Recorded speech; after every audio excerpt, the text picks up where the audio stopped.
ಈ video Gruhalakshmi E KYC ಬಗ್ಗೆ ಇದೆ.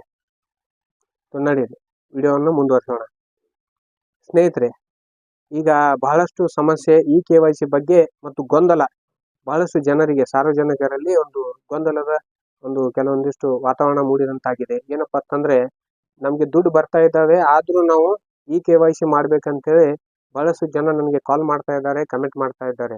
ಅದಕ್ಕೆ ಈ ಒಂದು ವಿಡಿಯೋ ಮಾಡುವಂತ ನಾನು ತಿಳ್ಕೊತೀನಿ. ಅದರ ಜೊತೆಗೆ ಇನ್ನೊಂದು ನಿಮ್ಗೆ ಸಂತೋಷದ ಒಂದು ವಿಷಯವನ್ನು ಹೇಳ್ಬೇಕಾಗಿತ್ತು. ಅದಕ್ಕಾಗಿ ಈ ವಿಡಿಯೋವನ್ನು ಪೂರ್ತಿ ನೋಡಿ.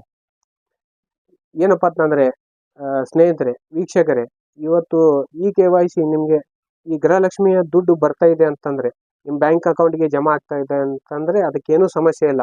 ನೀವು ಮತ್ತೆ ಇ KYC ರೇಷನ್ ಶಾಪ್ ಅಲ್ಲೇ ಆಗ್ಲಿ ಅಥವಾ ನಿಮ್ಮ ಬ್ಯಾಂಕ್ಗೆ ಹೋಗಿ ಮಾಡಿಸುವಂತದ್ದೇನು ಬೇಕಾಗಿಲ್ಲ. ಯಾಕಂತಂದ್ರೆ ಆಲ್ರೆಡಿ ನಿಮ್ಗೆ ಈಗಾಗಲೇ ದುಡ್ಡು ಬರ್ತಾ ಇದ್ದಾವೆ, ಅದು ಏನು ಸಮಸ್ಯೆ ಇಲ್ಲ ಅಂತ